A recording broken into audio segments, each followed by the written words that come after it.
Assalamualaikum warahmatullahi taala wabarakatuh. Okey, hari ini kita sambung PDPR kita. Okey, minggu lepas cikgu suruh buat sampai nombor 14 kan. Okey, tapi nombor 14 tu cikgu tengok ramai juga yang silap. So hari ni cikgu nak nak perbetulkan sikit. Okey, untuk nombor 14 tu, okey, cikgu tengok masih ada yang tak faham mengenai pulangan modal dan titik pulangan modal TPM. Okey, apa maksud? Okey, awak boleh tengok muka surat 203. Okey, apa formula pulangan modal? Okey, pulangan modal dia punya formula jumlah pendapatan bahagi jumlah perbelanjaan. Okey, untuk titik pulangan modal, okey, jumlah perbelanjaan bahagi dengan jumlah kuantiti hasil. Untuk pulangan modal, okey, pulangan modal jumlah pendapatan bahagi jumlah perbelanjaan. Okey, kalau pendapatan awak tengok kat situ berapa? Okey, macam biasa je lah, 9,200 awak bahagikan dengan perbelanjaan iaitu 6,325. Okey, so jawapan dia awak dapat 1.45. Okey, awak cek balik jawapan awak sama ada betul ataupun tidak. Okey, untuk TPM, okey, TPM per jumlah perbelanjaan bahagi dengan jumlah kuantiti hasil. Okey, so berapa jumlah perbelanjaan dekat jadual 3 tu? Okey, jumlah perbelanjaan ialah RM6325. Okey, awak kena tulis RM6325. Okey, bahagikan dengan jumlah kuantiti hasil iaitu 2,300 kilo. Okey, so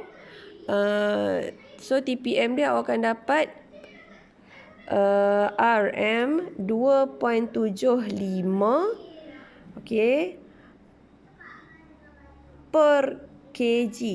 Okey, ingat kalau PM dia tak ada unit tau. Maksudnya dia kalau PM hanya nombor sahaja 1.45 tadi. Okey, untuk TPM dia akan ada unit RM. Okey, awak kena tulis RM 2.75 okey slash per tu maksudnya slash kg. Okey, tu wajib Okey. Okey, untuk soalan nombor 15, okey, anda adalah seorang pengusaha tanaman timun secara vertikasi seluas 1 hektar. Okey. Okey, kat situ dia bahagi invoice dan bil tunai. Okey. Okey, sebenarnya apa maksud invoice ni sebenarnya? Okey, invoice ni adalah pembelian atau urus niaga yang dibuat secara kredit. Okey, invoice ni awak boleh tengok muka surat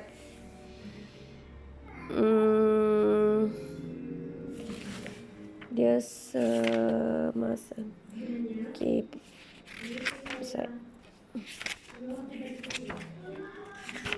Tak apalah, kita cari je tak jumpa pula. Okey, tapi invoice ni adalah pembelian ataupun urus niaga yang dibuat secara hutang atau kredit. Okey, kalau awak jumpa kredit tu maksudnya dia dibuat secara hutang lah. Okey, kalau bil tunai ni, okey, urus niaga yang dibuat secara tunai lah, kita bayar cash. Okey, so soalan pertama, okey, hitungkan jumlah kos berubah. Okey, kat situ tak ada masalah lah. Okey, kos berubah macam biasalah. Dia dah bahagi dah jumlah siap-siap kat situ. So jawapan dia kos berubah. Okey, awak boleh tengok dekat invoice tu. Okey, baja A, baja B, racun serangga, biji benih, tali rafia, kokopit, sekam polybag tu, itu semua adalah kos berubah. So jumlah kos berubah adalah RM2270 lah. Okey, jumlah kos tetap. Okey, awak tengok dekat, okey, cikgu dah kata dah, kalau kos tetap, okey, dia adalah sewa, okey, susut nilai, insurans. Okey, sekejap. Boleh tengok muka surat muka surat 188 dia ada dah senarai dah. Okey, apa dia kos tetap? Okey, apa dia kos berubah? Awak boleh baca kat situ. Okey, cikgu ulang muka surat 188. Okey, apa contoh kos tetap? Okey, kat situ ditulis sewa tanah, sewa bangunan, gaji pekerja, pembelian alatan dan mesin, penyelenggaraan alatan dan mesin, susut nilai dan insurans. Itu adalah semua kos tetap. Selain daripada kos tetap yang cikgu senaraikan tadi, itu adalah kos berubah. Okey, soalan B, jumlah kos tetap. Okey, dia dah tulis kat situ RM5,000.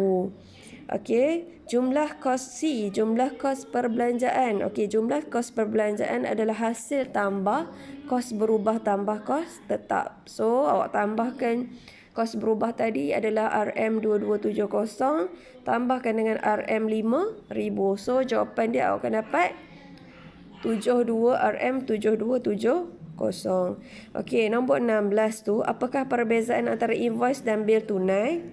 Okey, ada invoice adalah pembelian atau urus niaga yang cikgu cakap tadi lah, yang dibuat secara hutang atau kredit. Okey, kalau bil tunai, pembelian atau urus niaga yang dibuat secara tunai. Okey, yang tu awak boleh tengok muka surat 192. Okey, ada jawapan untuk invoice.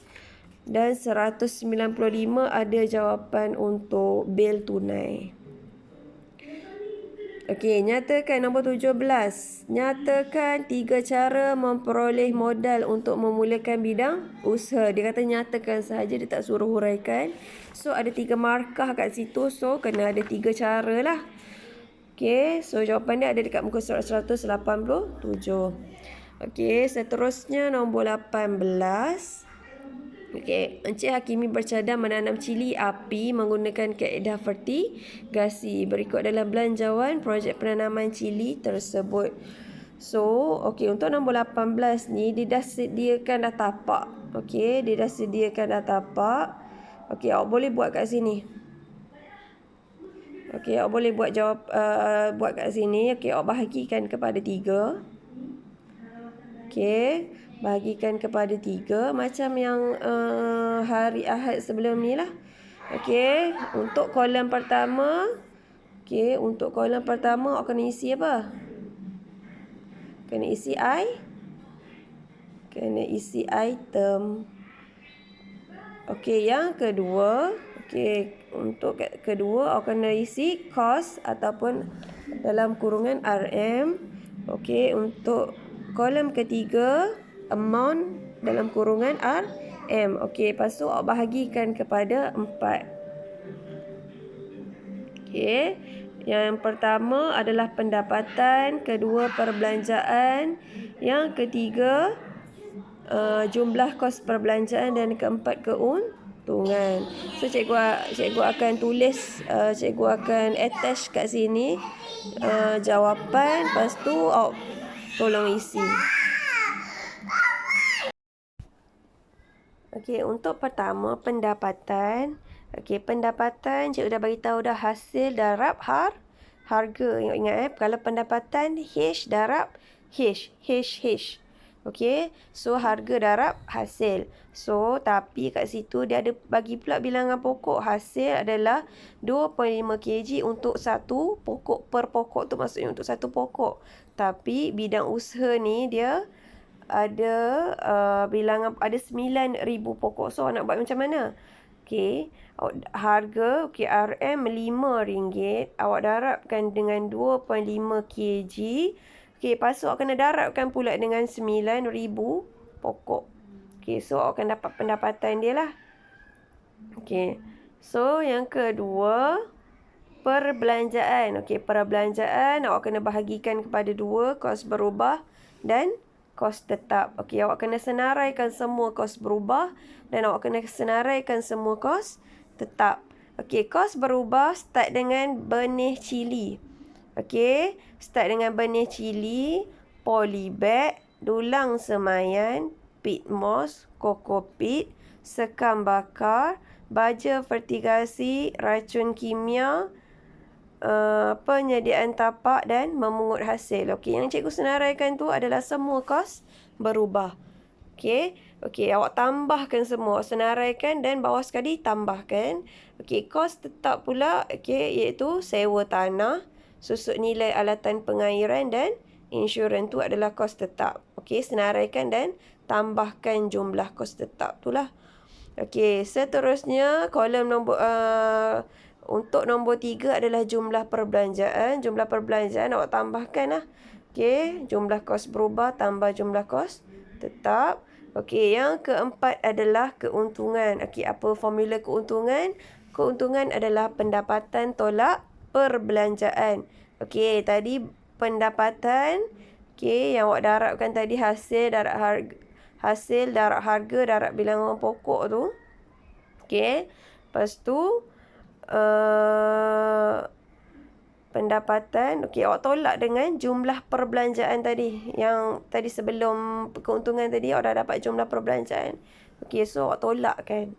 Okey, tu dapat keuntungan dia berapa. Okey, sekejap lagi cikgu bagi jawapan dia. Okey, untuk pulangan modal. Okey, macam biasalah. Okey, pendapatan bahagi dengan perbelanjaan.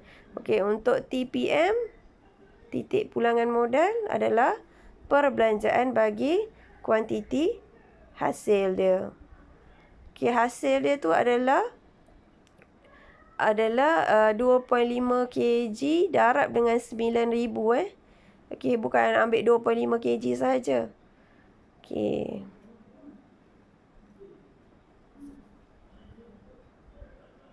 Okey, berdasarkan jawapan DB1 terangkan maksud nilai PM yang diperolehi. Okey, sekejap lagi cikgu beritahu dia punya buku teks muka surat berapa. Okey, cikgu bagi jawapan siap-siap lah. Okey, untuk pendapatan. Okey, bila awak darab tu akan dapat jumlah dia RM 112,500. 112,500. Okey, untuk jumlah kalau jumlah kos tetap. Okey, jumlah kos tetap RM 6,100. Okey, untuk jumlah kos berubah RM 25500. RM 25500. Okey, untuk jumlah perbelanjaan adalah hasil tambah tadi adalah jawapan dia RM 31,600. RM 31,600. Okey, untuk keuntungan, okey, awak akan dapat jawapan dia RM 80,900. RM 80,900. Okey, untuk pulangan modal, okey.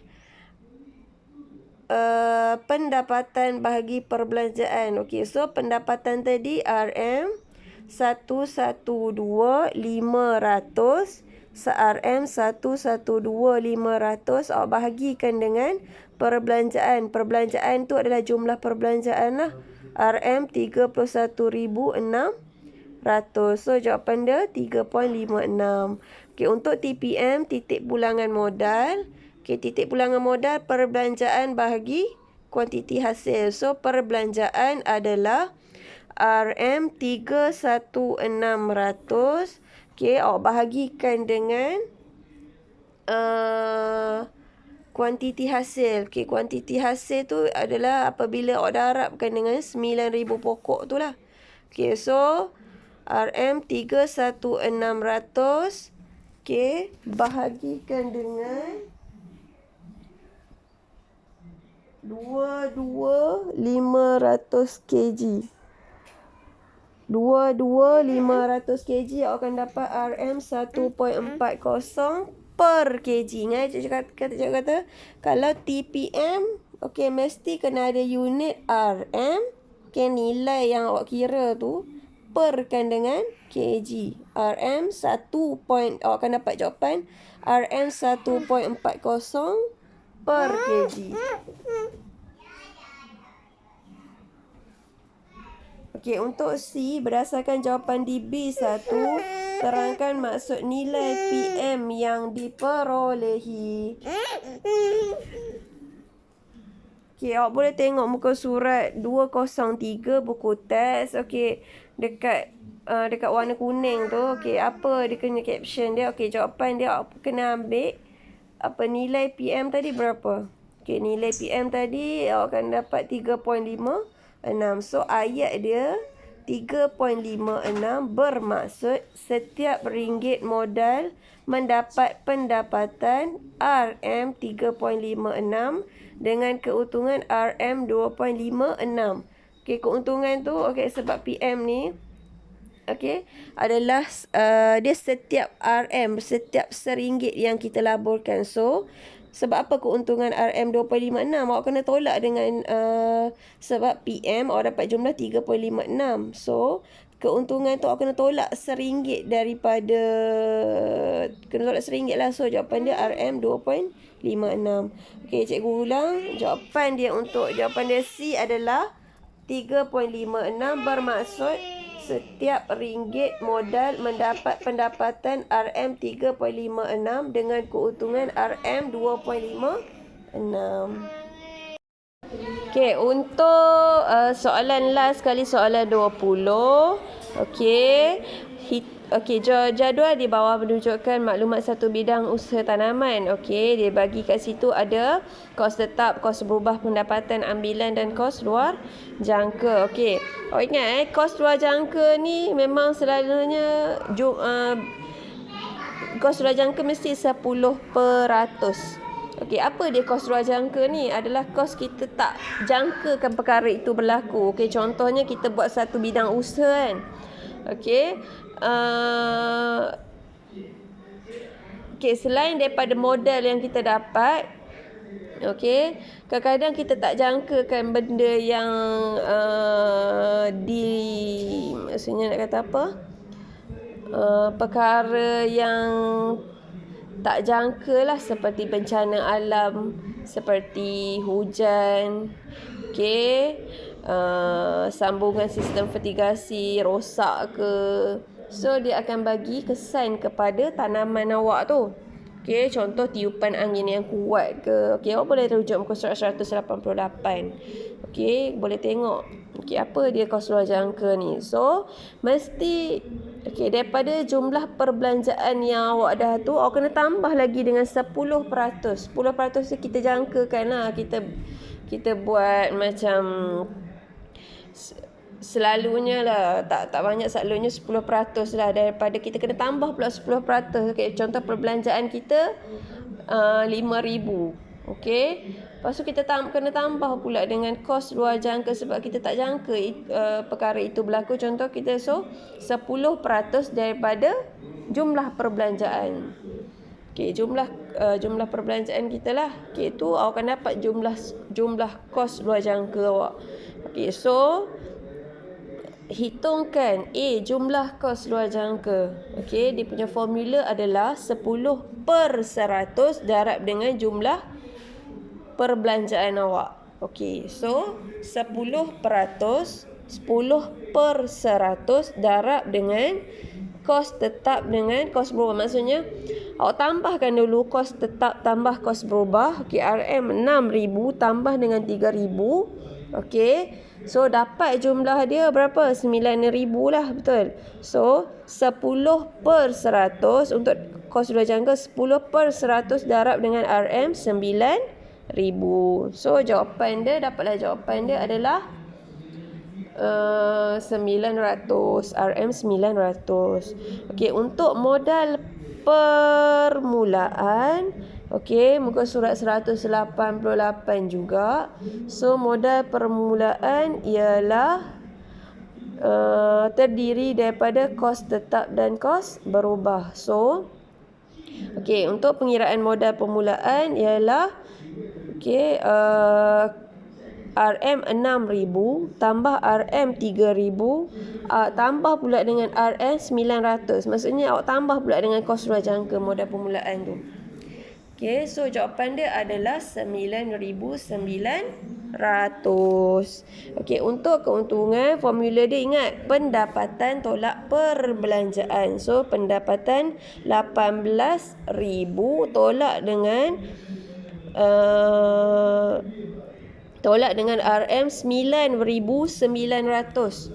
Okey, keuntungan ni awak kena tolak dengan perbelanjaan campur sekali dengan jumlah kos luar jangka. So 9,900 lah kan. Okey, so cikgu ulang, keuntungan adalah pendapatan RM 18,000 tolak RM 9,900. Okey, untuk D pula soalan modal akhir. Modal akhir, okey, tengok juga muka surat 188. Okey, formula dia adalah modal awal tambah keuntungan tolak dengan ambilan. Okey. So, modal awal berapa? Modal awal tadi kat B tadi awak dapat RM9,900.